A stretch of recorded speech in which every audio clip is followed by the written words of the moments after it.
Fala aí pessoal, iniciando mais um vídeo de acompanhamento mensal e hoje mais um Fiagro que eu tinha falado para vocês que eu ia trazer, que é o Rura 11. Então a gente, nesse acompanhamento mensal, por enquanto de Fiagro é o Snag, o KNCA, que é da Guiné, e o Rura 11, que é do Itaú. Se vocês, como eu falei no vídeo do KNCA, se vocês tiverem interesse em mais algum Fiagro, deixe aqui nos comentários que eu avalio se tem demanda para fazer esse tipo de análise. Então, mais um Fiagro para vocês, bora para análise do relatório mensal do Rura 11. Então, pessoal, para começar, o Rura 11 ele é um ativo do Itaú, da Itaú Asset. Então a gente já está falando de um bancão aqui, então é um ponto que a gente tem que observar que é um ponto bom porque ele se torna mais conservador, mas também muito mais burocrático em algumas coisas. Como vocês podem ver, eles buscam CDI mais 3 a 3,5, muito em linha com o Snag, um pouquinho abaixo já do KNCA. Então eu vejo como um portfólio um pouco mais conservador em termos de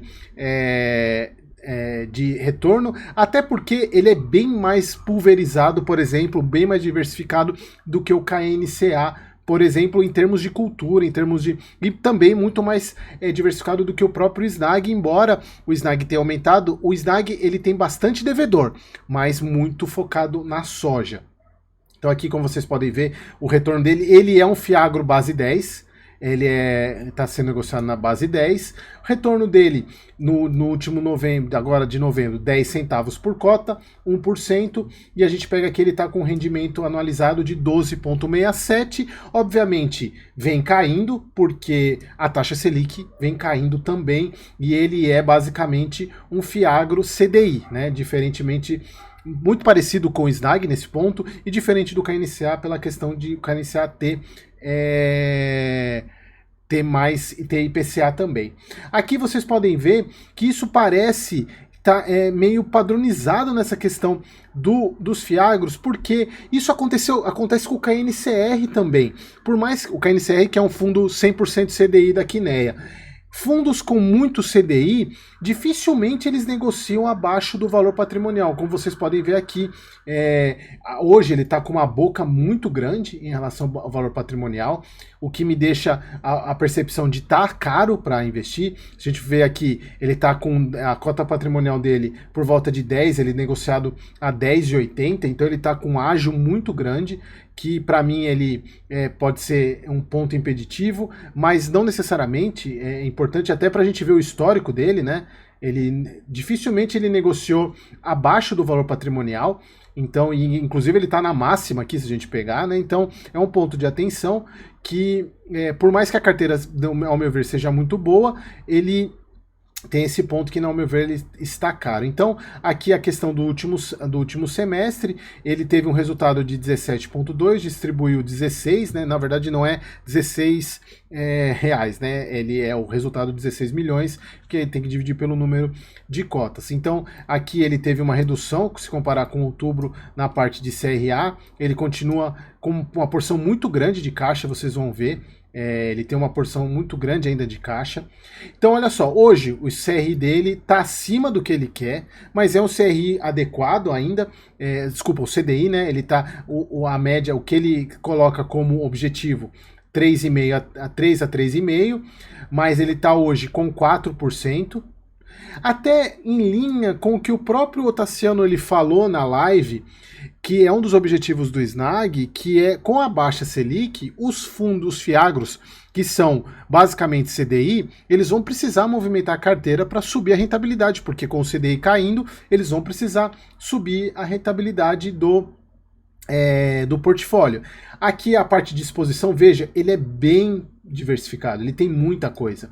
Ó, produtor de grãos, açúcar e etanol, vejam, o máximo aqui é produtor rural de grãos, que é 13%, o restante está bem diversificado, isso é o que eu gostei bastante desse Rura. Só que um ponto aqui é que ele está com 79% apenas, 80% do patrimônio em CRAs, o restante está em caixa. Eu já vou falar um pouquinho para vocês sobre isso. Então aqui, vejam, ele é bem diversificado, eu gostei bastante disso. Nenhuma concentração muito grande, como a gente viu lá no KNCA, que é quase 40% em sucro alcooleiro, aqui o máximo é 13%, então bem legal. Aqui um ponto muito que eu gostei bastante, que eu sempre falo, isso eu falo bastante para os meus alunos, a questão quando a gente avalia garantias, quando a gente tem mais alienação fiduciária em imóvel, se torna um CRA mais seguro, porque obviamente é muito melhor você ter a garantia no próprio imóvel, porém não quer dizer tanta coisa também, porque você pode ter, por exemplo, aqui é basicamente fazenda, né? Alienação fiduciária em terras. Pode ser uma fazenda que de fato ela tem uma avaliação, mas na hora que, por exemplo, o fundo quiser executar um CRA que não está sendo pago, e aí ele não vai conseguir, será que ele vai conseguir vender aquele imóvel naquele preço? É uma terra produtiva? Então a gente tem bastante coisa que a gente tem que analisar nesse ponto, mas obviamente é muito melhor você ter alienação fiduciária em imóveis. Aqui, o que eu falei para vocês, 51 devedores, 22% do PL, que está entre os top 5, 18 segmentos barra culturas, então é um fundo bem diversificado. Se a gente pegar o Snag, ele também tem mais de 50 devedores também. Por outro lado, ele é muito concentrado na soja. Aqui a parte de que eu falei para vocês, que o Rura está concentrado com 79, concentrado não, tá investido em 79% do patrimônio, e aí entra um ponto que é a questão de ser Itaú, porque eles colocam aqui, ó, nesse mês fizemos alocações em 4 novas operações do fundo, totalizando 200 milhões. Olha só, eles fizeram a captação, deixa eu mostrar aqui para vocês. Eles fizeram a última captação que encerrou, aqui, deixa eu pegar minha setinha aqui, ela encerrou em 21/9, ou seja, em setembro, e eles fizeram uma captação, cadê o valor da captação? 628 milhões. Captaram bastante coisa, né? Esse fundo, se eu não me engano, ele tinha o patrimônio de 1 bi, passou para 1.600, né, de patrimônio. Então eles fizeram uma baita captação, e eles fizeram uma baita movimentação. Somente no mês eles colocaram 4 operações no fundo, totalizando 200 milhões, sendo uma empresa de fertilizantes, a 2 concessionária de marcas da John Deere, né, máquinas, uma usina de sucro alcooleira, né, açúcar e etanol, e uma cooperativa de produtores rurais do estado do Paraná. E isso foi 200 milhões que eles pegaram e ainda sobrou praticamente 300 milhões.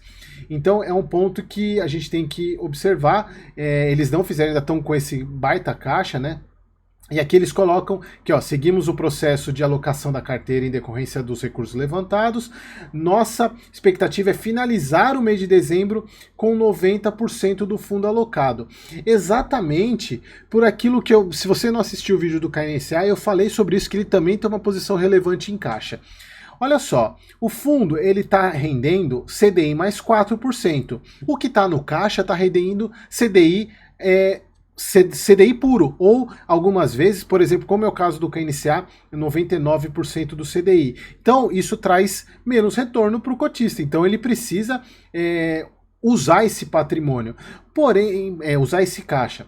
Porém, eles colocam aqui, ó, é importante ressaltar que nos mantemos fiéis à nossa filosofia de fazer alocações no fundo somente quando temos conforto e todas as exigências prévias forem cumpridas pelos devedores. Aqui entra a questão de ser Itaú, né? O Itaú, ele não vai colocar qualquer tranqueira para dentro do fundo, que é o que me deixa também, me faz ficar mais interessado nesse Fiagro. E também, um ponto que eu venho falando para vocês há um bom tempo já, principalmente nesse período de taxa Selic alta, que o dinheiro no caixa, por mais que ele esteja rendendo 100% do CDI, ele está rendendo a 11,75% ao ano. Então não é uma rentabilidade pequena.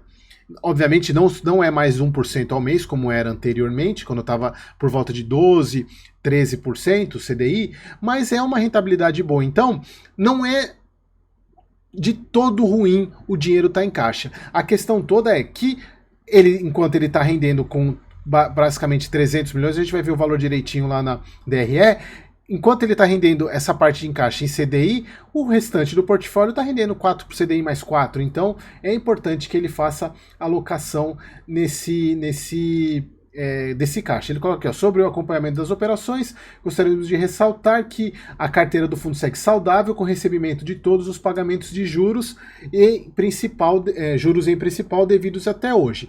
Aqui é importante até para a gente mostrar que existe, e até um outro ponto que também o Rura, ele dá uma segurada no caixa, exatamente porque ele não quer colocar, como eu falei, ele não quer colocar a tranqueira. A gente vê alguns fiagros aí, vigia, dando problema pra caramba, que colocaram tranqueira no portfólio. Então o fundo é preferível ele segurar esse caixa e colocar coisa boa do que colocar qualquer tranqueira. Obviamente que já, como a gente viu aqui, já passou um tempinho já, né? A gente tá virou o ano, agora não sei quando que esse vídeo tá saindo, se já é 2024. Se for 2024, feliz ano novo. Não sei se é 2024 ou 2023 ainda, porque eu tô gravando em 2023, né? Porque eu saí de férias agora em janeiro. Então eu não sei se esse vídeo tá saindo em 2024 ou 2023. Mas, ó, veja, a gente tá falando dezembro, outubro, novembro, dezembro e começando janeiro. 4 meses que ele já poderia ter alocado esse recurso, mas é importante ele alocar logo. E aqui eles falando de um CRA que deu problemas, que representa apenas 1,1% do fundo, mas que é o produtor rural de grãos aqui, ele pagou já a parcela de juros devida, inclusive eles falam da alienação, da garantia dele, que cobre mais de 250% do saldo devedor, mas aí é aquele negócio, né? Será que se precisar chegar ao ponto de executar, vai de fato vender nesse valor? A gente precisa acompanhar, mas o importante é mostrar que o fundo está acompanhando e está recebendo, né? Então, ele fala aqui que estamos avançando nas negociações com o devedor, ao qual pretendemos conceder um prazo adicional para pagamentos futuros, e ele deve realizar a alienação de um dos bens, ou seja, ele vai vender alguma coisa dele para quitar 100% da operação devida. Aí eles falam aqui da questão dos rendimentos, né, de 0,10 centavos, né, que está aqui. Aí eles falam da questão, a queda em relação ao último mês pode ser explicada por 2 principais fatores: a redução da taxa Selic, obviamente, que já era esperado, e o percentual de alocação da carteira por conta de alguns atrasos de estruturação dos ativos. Então, como vocês podem ver, é a questão do caixa parado. Então eles também têm uma quantidade boa de cotistas, 50 mil cotistas, volume médio excelente, né, de negociação. Um pouco menos do que o KNCA, né? Aqui o KNCA, se eu não me engano, é 3 milhões por dia. Aqui, pessoal, é um ponto que eu recomendo que todos vejam esse relatório, acompanhem esse relatório, principalmente quem gosta do agro. Como vocês sabem, eu sou agrônomo, engenheiro agrônomo. Eles trazem comentários sobre cada uma das culturas, é muito legal. E aqui eles falam de um ponto que é muito importante. Primeiro eles colocam aqui que o que guiou a alta dos preços do grão foi a regularidade climática apresentando nas regiões produtoras. E aqui eles estão falando de uma questão que é um ponto que quem investe no agro tem que ter ciência para 2024, porque eles falam dessa questão de irregularidade na produtividade e eles estão esperando uma safra menor do que foi a do ano passado, e ainda assim, se chova agora em dezembro, a gente está agora em dezembro, eu não sei nem acompanhar como é que está a questão de chuva, se está chovendo o quanto que eles precisariam. Por quê? Além de prejudicar a soja, vai prejudicar o milho também, porque o milho ele faz a entre-safra em alguns locais de soja.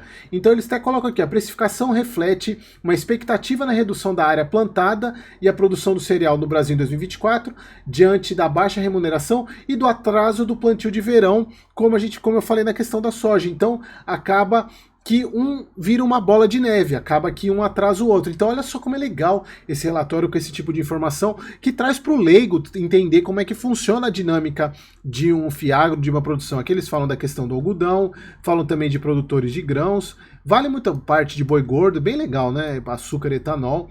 Muito legal esse relatório. Aqui, olha só, ele também traz a questão da variação do preço de commodity.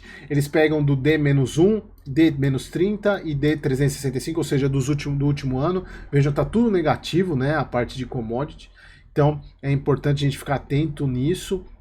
aqui a carteira do fundo, veja, é bem diversificado, diferentemente do KNCA, a gente não tem nenhuma empresa concentrada, a maior concentração dele é nessa parte de máquinas e implementos, com 6% do PL, nada muito concentrado, muito legal, né? Assim, é bem grande a quantidade, bastante ativo. E aqui o ponto que eu falei para vocês, né? 330 milhões em caixa, rendendo CDI 85%. Não é nem 99% como era a LCI lá do KNCA. Olha só o quanto que ele está deixando de trazer retorno para os cotistas por causa desse caixa parado, mas obviamente é Itaú, né? Então ele vai acabar esperando não colocar qualquer tranqueira no ativo. E para fechar, só um ponto que isso normalmente está nos inícios dos relatórios. Ele tem uma taxa de administração de 1%, só que esse aqui cobra a taxa de performance 20% ao que ceder CDI mais 1%. Ou seja, se a carteira dele está remunerando CDI mais 4%, ele vai sempre cobrar a taxa de performance. Eu não tenho muito o que falar sobre isso, para mim não tem sentido nenhum. Mas é Itaú, então a gente não tem muito que... como é que a gente vai querer brigar com o monstro, né? Mas assim, aí vale a pena quem é cotista considerar isso, porque isso aqui afeta diretamente a rentabilidade do fundo, o que ele vai te pagar. Porque ele sempre vai ter taxa de performance. Né? 20% é o que CDI mais 1, ele está rendendo CDI mais 4. É meio que um absurdo colocar CDI mais 1, né? É forçar um pouco a amizade, né? Então, pessoal, espero que vocês tenham gostado. Mais um Fiagro na carteira, na avaliação mensal. Espero vocês no próximo vídeo.